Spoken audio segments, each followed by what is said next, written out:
Now, welcome to our first Let's Talk Some Bad Batch of the season, where we're going to be discussing the first 3 episodes by reading and responding to some of the comments left on my review yesterday. But before we get to any of that, we must begin with Naboo's ever so brief review of these episodes. I actually really liked these first 3 episodes. I thought the tone they set was fantastic. It felt like it had a purpose. Everything had a purpose. Even from the very opening scene of kind of establishing that this is a dangerous forest without having to just plain out tell you it was dangerous. Yeah, good point. I like that they used their resources well. The music was fantastic. Kiner even pulling the Emperor's theme when he showed up was just chef's kiss. Yeah, the music all around really. I mean, Kiner rarely disappoints on the music front, so it was exceptional here. I agree. I think one thing I would really like to see this season, and this is a little off topic, not really. They said in all the interviews I've read that this is like going to wrap up the entire Clone Saga, right? Yep. Will we find out what happens to Cody? I think so, because we got Cody in season 2, right? Right. They showed us Cody in season 2. They reminded us of him in the recap at the beginning. They did, yeah. So I'm like, will we find out what Cody's fate is? Is he a trapped clone on an experimental laboratory somewhere that's waiting to be scrapped, or what's going on? Maybe Rex and Echo are dealing with getting him out of somewhere or something like that. Maybe we'll see him as kind of a member of the team here by the end of the season. I would just be interested to see what his fate is, because we know where Rex will end up, but we don't know where Cody is. No, and with Cody not being around, like part of the 3-man group in Rebels, kind of seems curious, because you'd think he would kind of join with that team, right, if he was liberated. Yeah. But he's not there, so does that mean bad things for Cody? Possibly. I think it does. I think he's going to be, if we see him, he's going to be a casualty of some sort this season. Which is, I don't like to say that I like Cody, but sometimes characters need to die and stay dead. Wow. I know. All right, so let us jump into some comments now. We'll start with the top-rated comment from my video, as we always do. And since Naboo's voice is still a little rough, I think I'll do the reading this week. Thank you. All right, so our top one from there comes to us from mintymint, who said, I think most pieces of Disney media since Episode 9 are trying so hard to say that somehow Palpatine returned, has always been planned, and that's awful. It's in The Mandalorian, now The Bad Batch, Ahsoka, Darth Vader comics, and all just to fix a terrible movie. Doing a retcon would be way less worse than forcing it like it was always planned. It wasn't, and everyone knows it wasn't. Such a waste of good media getting tainted with this terrible storytelling just for the sake of, hey guys, see, he always planned for this. I kind of agree and a little disagree. Mostly I agree, because they are wasting a lot of time to give us this is how Palpatine came back, and we don't really... I understand they're trying to fix a problem that they themselves made. Yep. That they shouldn't have made. That they should have just explained off the bat, and if they explained it properly in the first place, going back and hitting on these points wouldn't be a horrible thing. But on another note, I'm very interested in cloning. I mean, this is about the clones, right? This is the clones saga. So I'm not terribly offended or upset by the fact that they are getting more into cloning. I mean, we saw Amiri, another female clone. I'm always curious about the clones who have different colors of hair. Yeah, why is hers like brown and Omega's blonde like... and Amiri's is brown? Yeah. If you're a clone, they should be the same. Not to mention, I'm very interested in the experiments that we're doing. And I find those so interesting that it overrides the, caring about them fixing the problem if I'm interested in what they're doing. Yeah. Because I want to know, is Omega's blood just reacting like it's one that could have midichlorians, or is her blood like receptive to them? Or does she have enough that they can bolster them? What is the deal with these midichlorians reacting to her blood? Yeah, it seems like they're taking midichlorian, and it's not exactly like 100% drawn out for us. I think we just make a lot of assumptions. It seems like it's basically they're taking midichlorian blood, they're mixing it with all these clones for some reason, because you think to see if you can then clone the blood. Yeah, well, I don't know if that's it. I think they're trying to find why these midichlorians will go or kind of transfer to the new blood. Like, what about this? And I mean, I think they're using clones because they're obviously creating clones and putting that blood in there, because otherwise you're like, well, why would they just be using like clones and all of the same clone? Because theoretically they should. They should all be kind of the same, right? So if one doesn't take it, why is another one going to be different? And of course, the Bad Batch and Omega, they're kind of different clones. We know that. But it's still strange that they keep like testing it over and over again. It's one of those things where if you really think about it, it's like, well, if it didn't work once, why are you going to like test it every single day to see if it'll work eventually? Because they're altering the base formula of the blood to see if they can make it react. Well, sure, but it just feels like if the blood is going to take it... And having clones gives you plenty of baseline test samples. Yeah, I guess you... Good points. I guess you got some good points there. I don't know, it's... I'm just sad because I feel like this dark science that only the Kaminoans know. You mean only the Sith know? No, I learned that in the Rise of Kaminoans. Skywalker. But I feel like this dark science, even though I'm really interested in what their experiments are, what they're conducting, what they're going to attempt to achieve, I don't think we're going to get the payoff. I don't think so either. Because we know Project Necromancer still is going strong in Mandalorian time period. It's an important project. It seems to get hijacked by Gideon at some point to make clones of himself. But then we have the Sith Forced Eternal. clones of himself. Sure. But then we also have the Sith Eternal on Exegol doing some stuff as well. It seems like it probably branches off at some point, probably after Palpatine dies. Yep, and that's where I start really going back to agreeing with the comment. Because they're doing all of this to explain something, and I'm interested in what they're doing, but the fact that they're doing it just to explain something is kind of like, eh.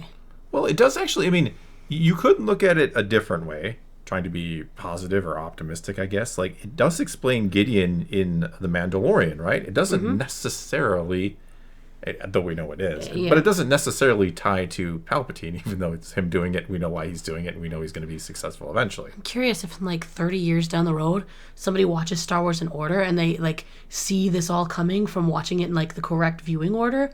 So they see what's happening in the Bad Batch, they see what's happening in The Mandalorian, and then they actually get to where Palpatine comes back. They're like, oh my gosh, I knew this was to them it's like this huge payoff for this year's worth of buildup, whereas we're seeing it in reverse, what they're actually doing. Do you think that's kind of the plan? So dark science only Kennedy knows. So that one day people are like, oh yeah, look at how this long drawn out story, it's so beautifully done, and the people who remember like not exactly, no, actually no. there are some, they didn't make these in the order you're watching. No, this is all wrong, trust me. Dark science, secrets only the Sith knew. All right, let's move on already here. All right, so we got this one from KCJP, who said, I watched The Batch as its own thing. I don't give two craps about the sequels, and watching these 3 episodes impressed me with the storytelling. The haunting passage of time for Omega, Crosshair's depression, the Hunter-Wrecker searching in vain, then the Emperor and his minions being evil, followed by an outstanding escape sequence. Loved every minute of it. I'm so glad to get some good stuff before Andor releases. Thumbs up. Yeah. This had a little more... I hate that this is like a phrase I use, but it had a little more of that Andor feeling, like that little more of that big-brainedness. Yeah, like you felt, plots within plots and wheels turning and kind of a slower burn. And the little things that they did had payoff down the road, like Omega making friends with Batcher. Yeah, obvious stuff. But yeah, I see it's a little more subtle in something like Andor, but yeah, I see what you're saying. Yeah, like I said, there's lots of payoff, and the emotional sequences are really hard-hitting. Watching Omega actually keeping her spirits up over all that time, when you saw her start out with like little 20 marks, and you're like, she's been in there that long? And then all of a sudden you're like, oh my gosh, there's at least 100 marks. She's been there a while. In there a long time now. And that poor, I feel so bad for Crosshair. His hand's shaking, he can't do what he was always doing. His big thing, yeah. But yeah, I think what was really good, especially with the first episode, is it took time, right? It wasn't just like rushed from start to finish. Like, here's the beginning, middle things happen, and then we got to get to the end. It just took its time. It set you had everything these very up. slow moments of just, Omega looking out a window, kind of with a longing look. You had the Crosshair, some just other little things with the blood.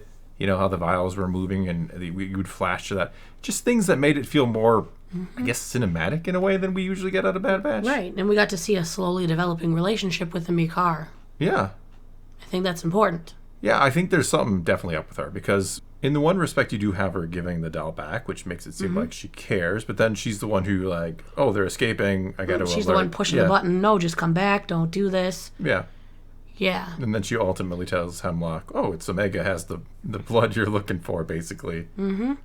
So very confusing as to Also what's going on ultimately there. saved Omega's life. This is true too. So they're very conflicted interests in her. It's Yeah. interesting. I mean, she thought giving the doll back, no harm, no foul. That's not really going to mean anything. Yeah. But where is she going to land when the chips are real? She immediately was like, nah, I'm telling Hemlock, you can't leave. Yeah. But again, as you said, it did save her life. All right, let's now move on to this one from Emperor Bless, who said, my guess is that there are dead Jedi in the tubes getting their midi-chlorians harvested. Oh, I like that guess. That's a fun guess. I mean, I was thinking that these were like results of the project. That's what I kind of thought not too. the original donors, shall we say? Yeah, because they say specimens. Well, I mean, specimen could mean a lot of things, right? It's like Yaddle's corpse. Grogu's in there. Well, I mean, not that I think this is planned or connected, but we do go to Kenobi, right? Fortress Inquisitorius, bunch of Jedi in amber trying to preserve them. Maybe because Seems they like- needed them. Yeah, you need a lot of M count blood to fund it, because they're just they're doing drips every day and all this different blood, so their source is pretty plentiful, it seems. You'd think they'd be smart enough to keep their source alive. Well, things happen. Or just be like, hey, Vader, can you donate a liter? For all we know, it is Vader's blood. Or Inquisitors. Or, yeah, ones that get killed, or who knows what? Maybe the children that they are abducting, if we want to go really dark with it. Well, I'm just saying they could be raising them and then have a living, viable source to get blood from. Yeah. It seems like by the time of The Mandalorian with Grogu, like they're kind of out of options, out of, blood sources. That's why Grogu becomes so important, because, oh, look, it's an actual Jedi that we can drain for his blood. Right. But yeah, I like the idea that they're using some living or dead Jedi or something. They're locked up or frozen somewhere, and they are the blood supply. All right, we now move on to this one from John 2001 Plus, who said, I was impressed by the first episode. Not a ton happened, but the episode kept me glued to the screen. And that's how you know it was a good episode. Yeah. When you don't have to do a lot to really captivate the audience. Yeah, keep them on the line. Because I feel like what it really did is it kind of just set that whole kind of tone for the entire season, right? This is not going to be a good season. Not a lot of good things are going to happen. The clones aren't going to live happily ever after? Absolutely not. I think we kind of get that sense from the second episode, too. That was really interesting bringing the kids in, because you're like, what did happen to all the kid clones, right? I mean, I'm sure when Tabaka City gets nuked, essentially, from orbit by the Empire, probably a lot die there. But what about all the other ones? No, it is interesting to see what kind of happened, because, I mean, so many clones. I mean, how many of them are still in service versus how many of them got shuffled off into science duty? Yeah. Yeah, Tantus is a pretty big place. I'm sure there's a lot there, but there's still... Well, and there's plenty for lots of experiments, not even just Hemlock's clone research. Yeah, I'm guessing there are a lot of bad things happening to the clones, and this is just the tip of the iceberg, essentially. I agree. All right, let's now move on to this one from Joe Rock, who said, this was a good start, but not outstanding in its own right. A lot of predictable plot points, but it set a good foundation if they stick to the tone and keep good pacing. As always, Crosshair is the best part. The characterization for him here is excellent and sets up a path towards reconciliation with his brothers. I agree. They always seem to do an excellent job with Crosshair. He's always From steals the making show. him the bad guy to watching him like really go back to kind of accepting his brothers and seeing what his place really is in the Empire, to then going into this spiral of depression. Yeah, and we talked about the shaky Shaky hand, hand. losing the one thing he's good at, basically. And now he has to possibly reunite with the rest of his team. And he's already immediately fell back into a nice team dynamic with Omega. Hey, you remember Yeah. the plan? Yeah, you remember Plan 72? Does he Yeah. know Tech is dead? Did Omega tell him? Omega knows Tech's dead, right? Well, yeah, she knows. For some reason, I can't remember what happened after seeing Yeah, him fall. she- It was too traumatic for me. I know, that was very traumatic, wasn't it? That was she very knows. emotional. Yeah, she definitely knows. I mean, she told Crosshair, right? We kind of have to assume she did, Yeah. unless she thought it would do him more harm than good. See, I kind of thought that too. I almost would think She you is wouldn't tell him. compassionate. Yeah, because he's already depressed. The last She'd thing he also needs to think hear. that lying was wrong. You sound a little like Omega. I didn't mean to. But no, I think, yeah, there are predictable plot points, as the comment points out. The problem with this show is, like, everything kind of happens so fast. It's like, well, from one episode to the next is like 20 minutes a lot of the time. So, or an entire episode is 25 minutes. So you get that one thing that seems very obvious and in your face. And then by the end of the episode, like, oh, look, Batcher, the dog, or he wasn't a dog, but turned out to be Key. Like, surprise, surprise. Surprise, surprise. Yeah. Bad Batcher. He's a member of the Batchers now. I'm almost surprised she didn't name him Tech. Oh, that would have been too much, right? I don't know. She's I don't missing know. him. She makes friends with a dog. I don't know. That seems... I don't know. All right, well, let's get to one more comment here. And this one comes to us from Saad, who said, "This show is so much better than the live-action junk, excluding Andor, obviously. Obviously. They actually care about the characters and building out the broader world. I wish Star Wars were always taken this seriously." Yeah, we haven't been to a sand planet yet. Wow, they really don't go to sand planets. Why aren't we on Tatooine right now? Let's not. But I mean, seriously, I don't know what it is. I think animation a lot. We've kind of talked about this before. Animation gives you a lot of flexibility. Yes. A ton. That live action, there's always, you can, as I've said before, you can quote unquote draw anything you need to draw.